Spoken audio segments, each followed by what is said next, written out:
I'm Spencer Matthews, and you're listening to Untapped, where elite athletes and inspirational people show us how we can unlock our true potential. This week is a little bit different, and I would like to warn our listeners that in this episode we discuss the topic of suicide, so listener discretion is advised. James was my eldest son. He was my first child who I had when I was 24. So I always felt, and I often say that I felt James and I kind of grew up together. He was always quite willful, always up for fun and games, pranks, but he was very loyal and he was much loved by one and all. And so obviously losing him has left a massive hole in our lives. James Wentworth Stanley was a bright young man studying at university who tragically took his own life.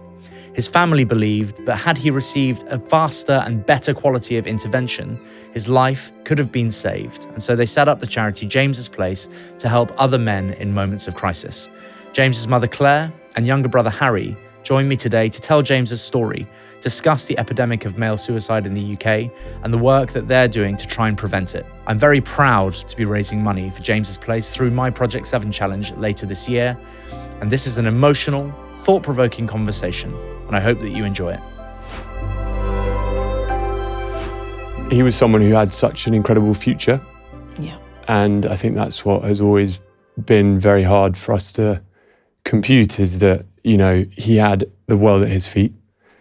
And he'd lived a very wholesome life up to the age of 21, but there was so much more to come.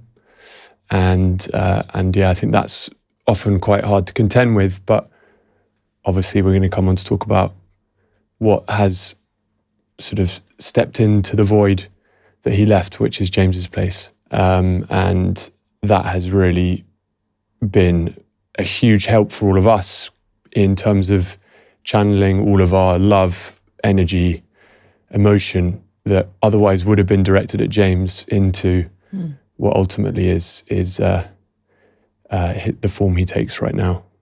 How long after his passing and into your grief did you want to channel his memory into something positive that can help others?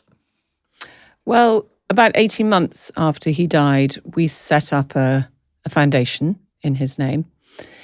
And we wanted to raise money to fund sort of projects that are ongoing in the areas that we felt were important. So areas of student mental health and research. And it was a learning curve for us. It was a huge learning curve. We knew nothing about this area, about suicide prevention and mental health. And we wanted to prevent other families going through what we were going through. We felt very strongly about that. So we set up the fund. And for about 10 years, we were learning about this arena. And all the time we were doing this, I kept thinking, this is great. And I'm so pleased that we're funding other projects. But actually, what I really want to do is I want to create a space that could have saved James's life, because he went looking for help and he couldn't find the help. And the fact that he went looking for help, I believe he didn't want to die. So that's the great travesty. And so the whole time I was sort of had this thing buzzing in the back of my head about a vision, which then became a reality about 10 years after we set up the fund, wasn't it? Yeah, and I think it was, I think there was a reflection moment after a while. We'd been very successful at raising money in James's memory, but ultimately we didn't feel that the landscape had changed that much, in the sense that the James of that particular point in time, if he'd gone and reached out for help, that help necessarily wouldn't have been there still, 8 or so years on or whatever it was. And he would have sort of fallen through the cracks in the system. And the terrible outcome that we had in losing James probably would have played out in the same way for the James of that point in time. And, now kind of probably almost another 10 years on since James's place started, or just shy of, we feel that in those locations where we have a centre, that the James of today, James was studying in Newcastle when he died. That's where he reached out for help. And he ended up in the A&E department, which is really the last place on earth, really, that someone should be who's in a mental health crisis. And actually now, the James of today in Newcastle, if they took the steps that he did in terms of reaching out to his GP, he would now be referred to James's place. And we feel the outcome would have been very different. So excuse the nature of the questions, because obviously they're unpleasant, and I've lost a sibling as well, and it can be hard to talk about. Can you describe the period before his passing? You say that he reached out for help. Was it clear that he was suffering, or did it come as a bit of a surprise?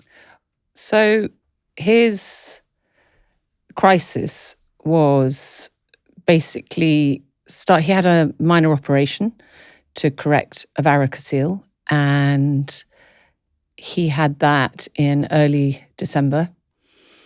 And after the operation, he became extremely anxious about the outcome. And he wasn't doing really what the doctor had ordered. So he kept saying to me, I think I might go to the gym. And I said, no, you've just got to take it easy. And I'd asked him to stay at home and recover, but he wanted to go back up to uni because he had an exam. But it was very clear that he was anxious. But he never said to me he felt suicidal. He never said once. And 10 days after the operation, he was dead. So there was something very significant. There was something that definitely was a catalyst to this episode. We'd never known James have an episode like this before. We'd never had any cause for concern before. So the whole thing happened so quickly. It unfolded so fast, didn't it, Harry? Yeah. That we didn't have time. And I remember I called my GP probably a week after the operation. I said, listen, I'd like James to go and see the surgeon just to get some, a bit of confidence, because he's feeling really insecure about this. And he said, sure, we can organise it. We'll organise it. No problem. And he said to me, young men of James's age can feel very concerned about this type of thing. And he said, if he gets worse, we'll put him on some antidepressants. So I said, okay, that's great. But we never had time for that, because 3 days later he was gone. So was he on medication at the time? No. He'd had an anaesthetic. That's the only drug he'd had. I mean, it's a huge drug, but it was his first anaesthetic. Obviously, he'd had an anaesthetic for the operation. It was very bizarre. I obviously didn't have the pleasure of meeting or knowing James, but it sounds very sudden and out of character. Is that fair to? Yeah, no, definitely. I mean, I think you probably, I think anyone who's gone through what we've gone through in terms of losing a loved one to suicide, you never imagine that it could happen to your inner sanctum. These are awful tragedies that happen to other families. I always remember thinking, we're so lucky we had such a, in my eyes, such a sort of perfect family. We've been so fortunate growing up. We'd had lots of opportunities, lots of, we were in quite a privileged position, and suddenly our bubble burst seemingly in a flash. I don't remember, maybe I was too young. I was probably 17. What was the age difference between you and James? 4 years. And I don't really remember him being out of sorts. He was always quite a high energy, he couldn't see a solution for what was a temporary crisis, something that we could have helped him through, nurtured him out the other side, if we were fully aware of what was going on. And that's true of all of the men that we see at James's Place.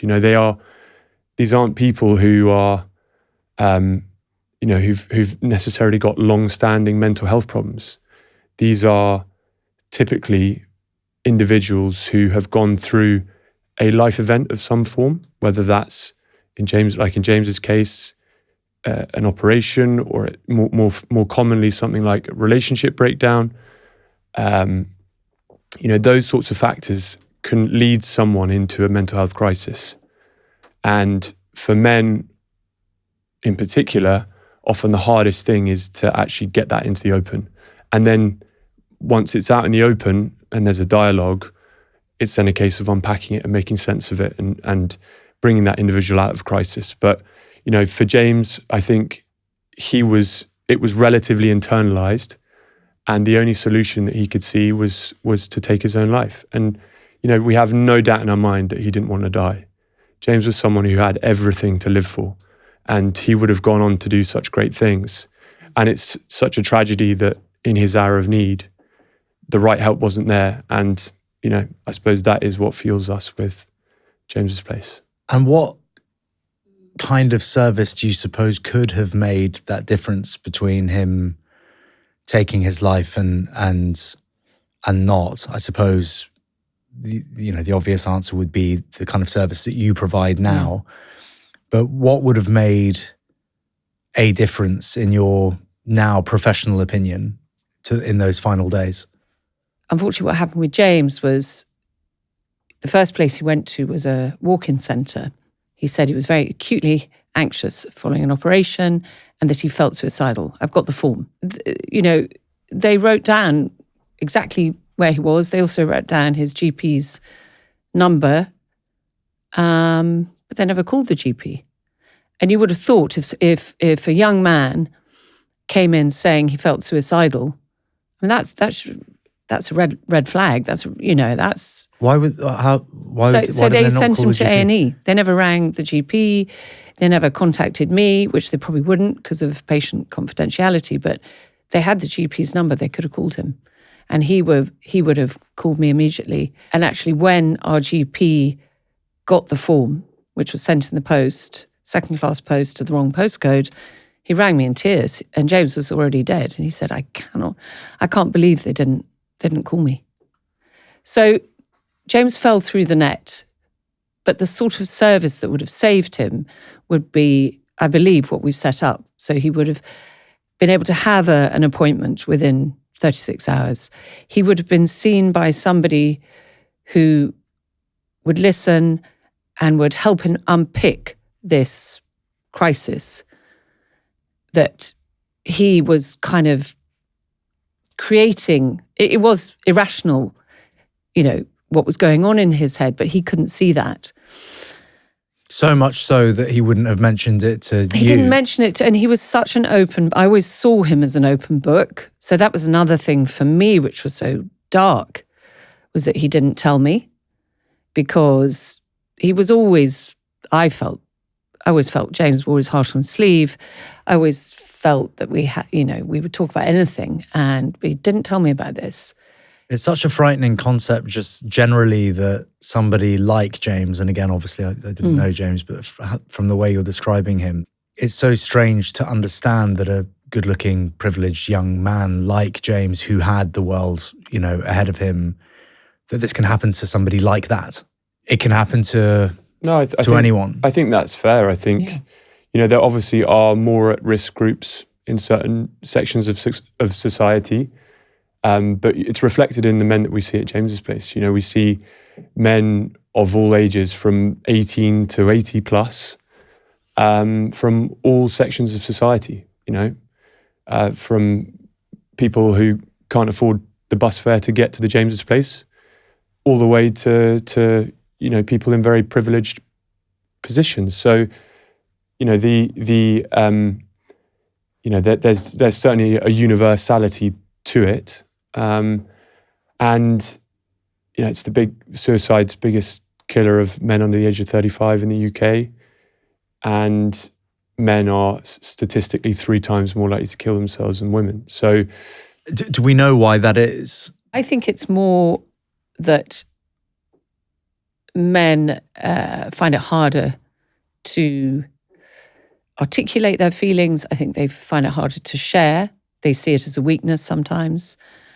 I think men have much higher amounts of feelings of pride and shame. I think that plays a real part. Men don't like to admit to having problems. They probably won't. If you say, "How are you?" They say, "I'm fine, I'm fine." That's why you should always ask twice, just in case they're not fine. And whereas women, and I don't want to generalize here, but women, we're much, we'll always ring our girlfriends when we've got a problem. And men are less likely to do that. That's interesting. I had a therapy session once. Sorry, the reason I reacted to what you said was I was having a therapy session when I was going through something quite difficult. And the therapist said to me, "How are you feeling today?" And I said, "Fine." And she said, "Fine is not a feeling." It's just so true. And it was one of the first times that I realized kind of, oh, that's interesting. I never talk about feelings ever. I found that really interesting because I would have thought that feeling fine actually was a feeling. I feel okay. I feel normal. I feel fine. Yeah, but I think it's, men and women are just as, we all feel. And it's just that point of actually managing your mental health. And I think women, whether it's necessarily something that's proactive or not, I don't think it necessarily is. It's more just, statistically less likely to find themselves in a crisis. And, in an ideal world, James's place wouldn't exist because people wouldn't get to crisis point. Men wouldn't find themselves in a suicidal crisis. The facts are right now, there's a desperate need for it. When did you realize that what happened to James wasn't an isolated experience and that it was a crisis that men face? I mean, maybe it was the sort of 2 days after someone told me that suicide was the biggest killer of young men in the country. And I was just like completely blown away. And then we sort of realized that actually that meant that statistically the thing that was most likely to kill James was himself. And I think that's a remarkable way of putting it. The most likely thing that could have killed James is himself is something I've not thought about. That's unbelievable. Because people would think it would be a car accident or an illness but no, it is suicide. It's big, as Harry said, it's the biggest killer for men under the age of 35. And we had no idea. And I remember actually that made me quite angry because I felt, well, we should know. We should be more aware. And, the government has a responsibility to talk about it and let people know. But unfortunately, suicide has always been shrouded in stigma and taboo, so no one wants to talk about it. It was a criminal act until 1961. Suicide was? Yeah. Who pays the crime? The person who did the act would not be allowed to be buried in a churchyard. And that's where the terminology to commit suicide, that's actually archaic. It's like committing terminology we're trying to sort of move away from. Committing a crime, it's committing a crime. So that's why we no longer talk about committing suicide. We talk about taking your own life because it's not anymore a criminal act. And certain religions consider it a mortal sin. So it's been shrouded in taboo and stigma for years. So people shy away from talking about it. And people always used to think that if you asked somebody if they felt suicidal, it would put the idea into their head. But if the idea is already there, which it probably is, actually they'll be relieved that you've sussed it and you've realised and you've said the the unspeakable thing is actually is out there, and actually that's typically a relief for the individual who's in the crisis. But just going back to what Mum was saying there, I think I feel very fortunate, after we after we lost James, you know, initially the feeling was a lot of shame.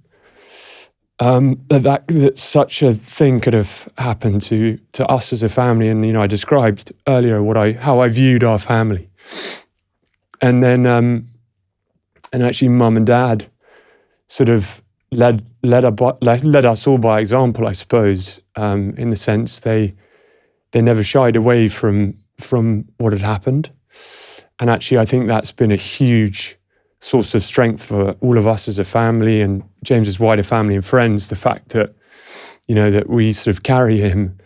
But yeah, I've always felt just very grateful that you and Dad kind of approached things in that way. It's remarkable to hear you speak that way. Sure, it's much appreciated as well. It's there's nothing to be ashamed of. I don't think. I think it's amazing the work that you do. By the way, I've had the great privilege of going to James's place now a few times, meeting your amazing team. So impactful and really impressive, and I found it deeply moving the first time I was there. I had the privilege of meeting some men that have been saved by you, and understanding that they now have a future as a direct result of the work that you have done. Before we dig into what Project 7's about, could you tell me some figures and stats for listeners who are curious about the suicidal crisis when it comes to both James's place and just the wider problem? So the wider problem is that every year, nearly 6,000 people in the UK take their own lives, and 3/4 of those are male. Men, as Harry said, men under the age of 35 is the biggest cause of death for men under the age of 35, but actually the highest risk group now is middle-aged men. It used to be men around James's age, so sort of between 19 and 25, and now it's more middle-aged men. For each suicide, around 135 people are affected. So it's not just family and close friends, it's the wider community, it's schools, it's universities, it's, you know, acquaintances. It has a massive sort of domino effect. And the kind of work that takes place at James's place is what exactly? I mean, I'm obviously familiar with it, but it would be great to just discuss it so that our listeners can understand a little bit more about why the service is special. How does it differ to the NHS, for example? And what are the styles of conversation that lead to it being so impactful? So basically, in order to come to James's place, you're either referred by your GP or by A&E or by a friend or loved one, or you can refer yourself. And if you refer yourself, you go onto our website and you fill out the form and the details, and you'll be called and come in for a welcome assessment, and then we'll take it from there. The intervention that we do is quite unique. It's very kind of male geared. It's called Lay Your Cards on the Table. And it's very evidence-based. It's not something we just dreamt up. And basically we have a pack of cards with thoughts and feelings and coping strategies, both good and bad. And this is in order to prompt men. It works as a prompt for men who struggle to articulate their feelings. So it will say things like, I'm not sleeping, I don't want to go out and see my mates, my family would be better off without me, things like this. So the therapist gets a very clear idea on day one of what's going on. And normally...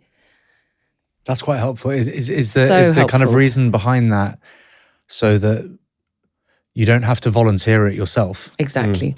Yeah, I mean, the reality is that the likelihood is that most men using the service have probably never had any therapy before. So, you know, and they're likely they might be a bit suspicious about it. They might feel like I'll give this a go, and perhaps won't be so willing to open up. So effectively, the therapist could build a picture of them and what the triggers have been, what's led them to that particular place, without them needing to even open their mouth.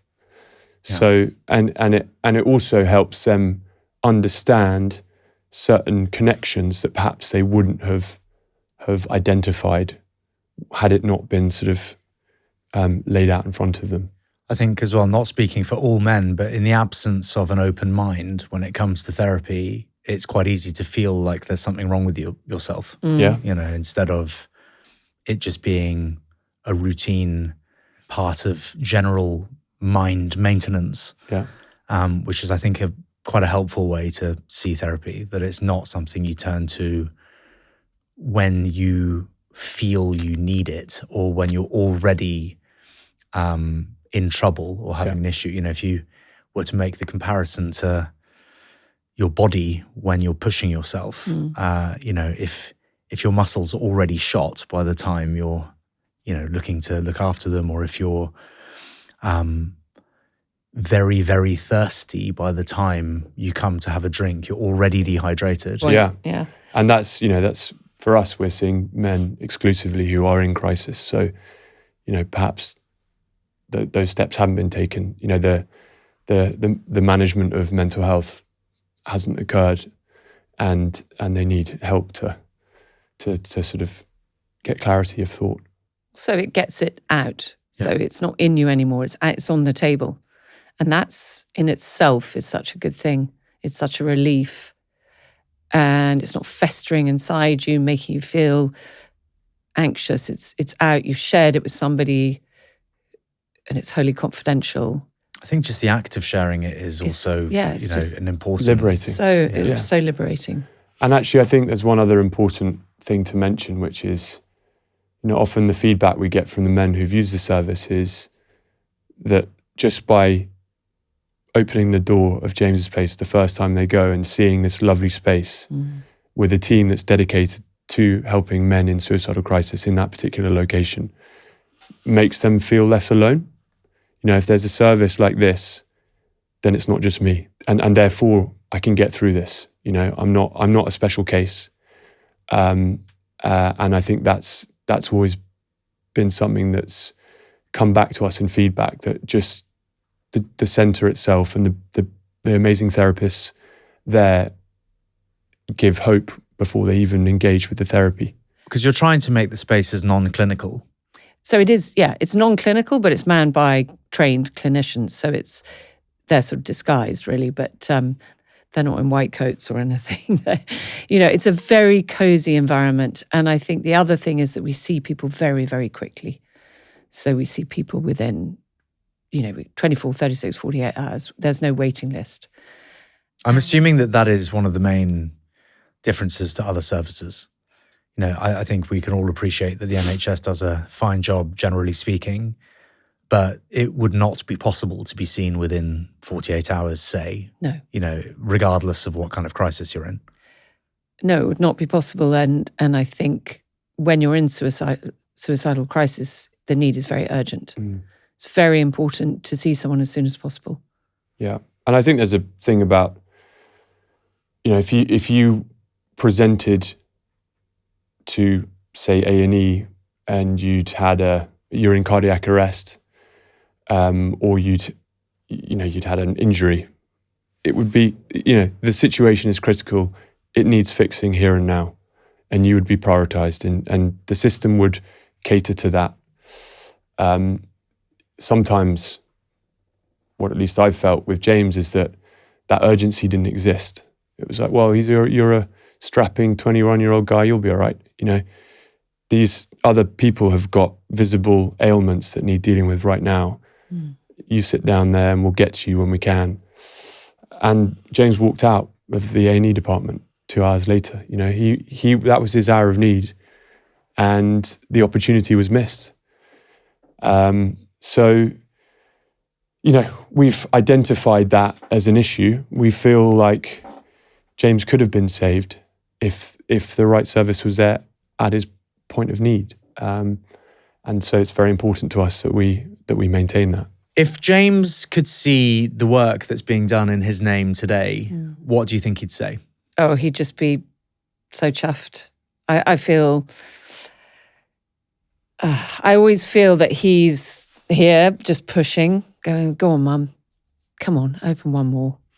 Go on, Mum, go on, Dad, go on, Harry, Louisa, you know, pushing us to keep going. It was a risk to open a James's Place. You know, it was a very new concept, but it's worked. And I believe he would be proud. I believe he would be, if only he was here, he'd be on board with it. He'd be, so proud, wouldn't he, Harry? Yeah.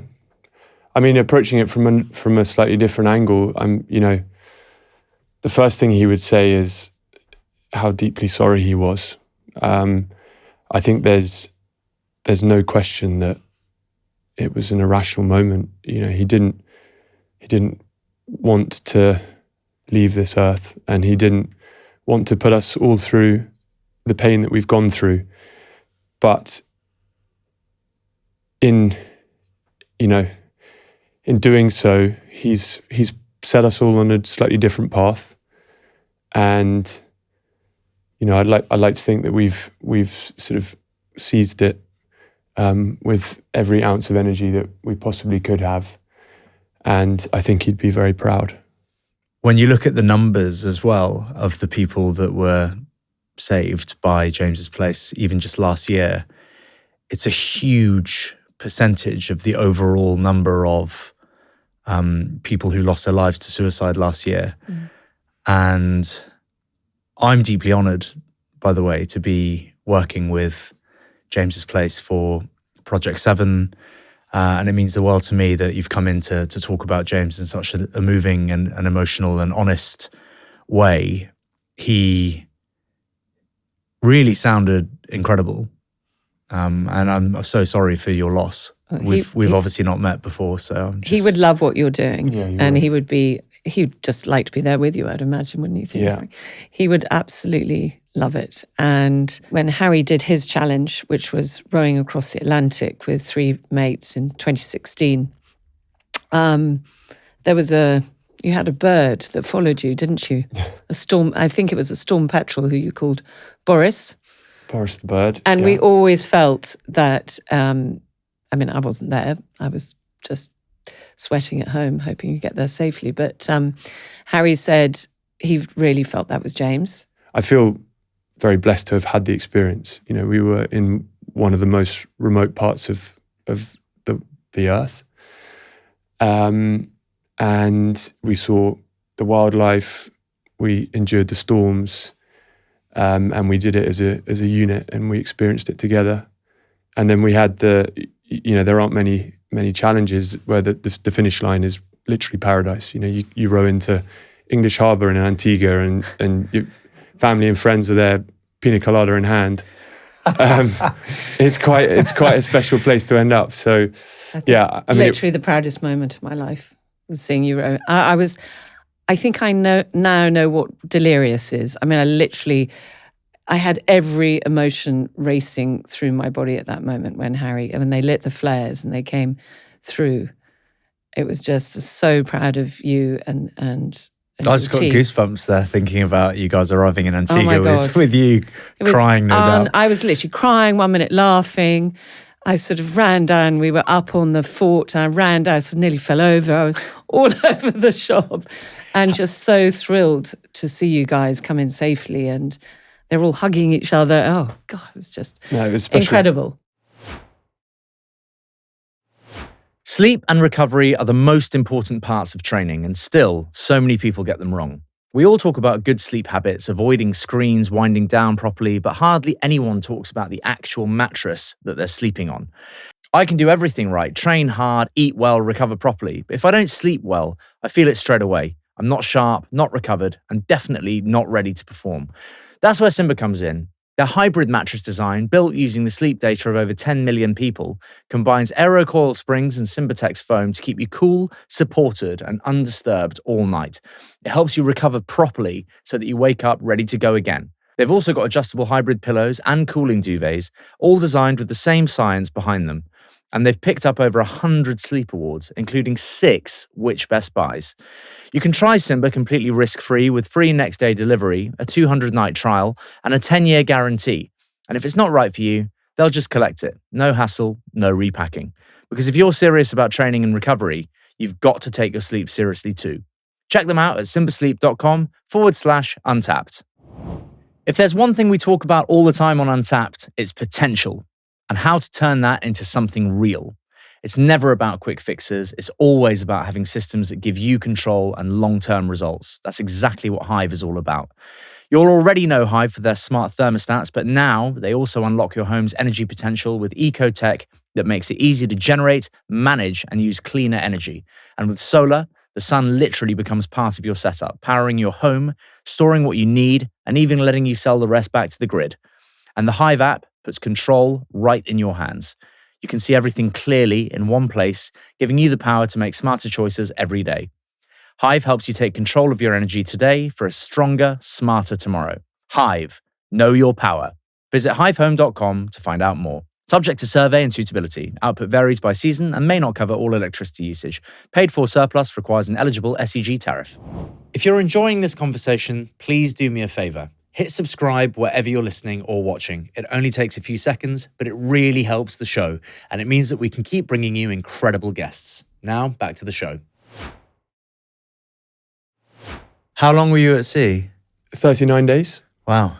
Yeah. So 39 days unsupported. So everything you need is with you, and you've got spares and spares and spares for anything that goes wrong. Yeah, I mean, in a way, it was a sort of, I think it sort of gave me a bit of perspective that the day to day that we have, like now, and when you're back home and you've got your family and your job, and actually there was this real simplicity to life out there, which is quite enviable in a way. It makes you realize how busy everything is in our worlds and how busy we make our lives. And it may, I think I've never, when we stepped off that boat, I've never had clear-headedness like it, total clarity of thought, because we'd basically been on a 39-day deep meditation. And I think, so everyone else, we were perhaps a bit strange when we stepped off the boat, because I think we were still in a slightly different dimension and perhaps not moving at the same speed as everyone else. But yeah, it was quite an eye-opener. Amazing stuff. Congratulations. I mean, it sounds like such an awesome thing to do. And I'm sure the memory of James was so strong with you all the way. And Boris the bird, I'm sure, was almost certainly James. I think I've never felt closer to James since losing him than when we were out on the row. I mean, it was like he was ever present. He was the fifth man in the boat. That's what we always described him as. And he was such a feature of the whole thing. And yeah, I mean, that was the purpose of, as I said, the purpose of the row was to honour James, but also to raise money for our first centre, which was Liverpool. And that sort of then kind of brings us to where we are now. And, we've now opened we've opened 3 centres and we're opening a 4th next year. And we're coming to the end of our appeal, which was for 5 centres. And the idea being that by 2027, we'll have 5 centres. And so, coming on to what you're doing, it's so timely, and we're so grateful to you for approaching us and looking to help us close out our appeal. And we're really quite close now to having that wrapped up. And yeah, what you're doing is going to be an instrumental part of helping us get there to 5 centres. So we came to partner on this in such a serendipitous way. I went from not having heard about James's Place because thankfully suicide is not a prevalent thing in my, nobody, touch wood, in my family has ever taken their own life. But I came to hear about James's Place from kind of 3 different people within the space of 3-4 days as we were lining up exactly what it was that we wanted to achieve with Project 7. I had a number of conversations and with people who I don't necessarily talk to very often, and all 3 people said James's Place right at the very beginning of the conversation, like without any real consideration to, they straight away kind of, you should absolutely help James's Place. And I just thought it was such a coincidence almost, so I thought, well, James's Place it is. So, reached out to your beautiful team and went for a meeting, and it was very clear very early that the work that you're doing is completely worth supporting and just incredible. We're going to do everything we can to raise loads of money for James's Place. I think it's just tremendous, and I personally can't wait to get going. I'm really excited by it. Can I ask you a question? Of course, yeah. What drives you, Spencer? What drives you to do challenges like this? Generally, yeah, the shame of my former self, essentially. I had a shocking relationship with alcohol for many years. I was really kind of ashamed of who I was becoming at one point. And made some quite considerable changes in my life and began to become different and started to feed off that. I've been fortunate to have some remarkable experiences myself, like your transatlantic row, that I found deeply moving and meaningful. I lost my brother when I was 10. I'm so sorry. Thank you. And in a similar way to how you both feel, I have seen him in my life a few times, not as Boris the Bird, but as other things. And I have a kind of burning desire for him to be proud of me, I suppose. Also, as a father now, I want my kids to grow up in a world where they feel that things are possible. I've always had these incredible role models in my family. My mother's the most incredible woman, and I'm very lucky in so many ways. Lots of people that I would love to be proud of me, in my immediate family. But running away from my former self, I spent a fair amount of time on that television show, and just there's lots of me out there that I don't love.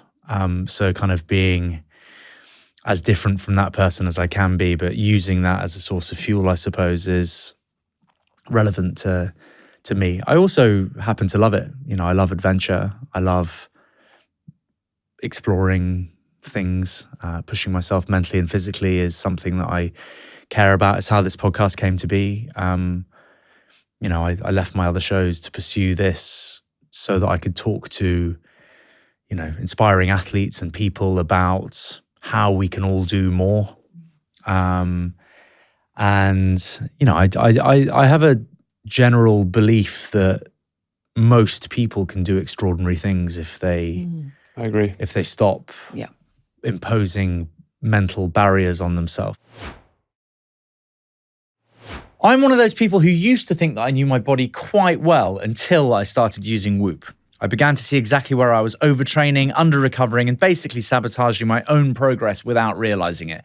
I've been wearing this particular new Whoop every day since it launched a few weeks ago, and the insights have been amazing. The latest thing that I'm hooked on is their new health span feature. It's not just about adding years to your life, it's about adding good years. Whoop Healthspan gives you your true physiological age and shows whether you're aging faster or slower over time, powered by 9 science-backed metrics like sleep quality, VO2 max, and lean muscle mass. It's like having a crystal ball for your long-term health, but one that you can absolutely do something about today.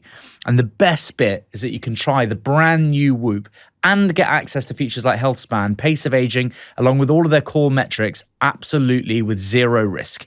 They'll send you the brand new Whoop 5 for free. Your first month is free. And if you're not sold by day 29, you get all of your money back. Free to buy, free to try. Just hit the link in the description. When you're tired, dehydrated, and struggling to concentrate, making smart decisions gets a little tough. That's why I take Vitals by Heights every single day. Initially, my team recommended it to me to keep me firing on all cylinders because it's not just about keeping my legs moving, it's about keeping my brain switched on and ideally making better life choices. Vitals are packed with 20 essential nutrients, including omega-3s for brain power, B vitamins for energy, and vitamin D3, all formulated by scientists and dietitians. And it just gives me that extra edge, better focus, sharper thinking, sustained energy, faster recovery, and deeper sleep. All in 2 capsules a day. Vitals are the smartest way to fuel your body and mind, so give it a go. Get 20% off your first month subscription at heights.com/untapped or use code UT20 at checkout. Well, we are so grateful to you, Spencer, honestly. Thank you for choosing James's Place. It's having even more delighted to be working with you, having met you now. Obviously, we share some friends in common as well.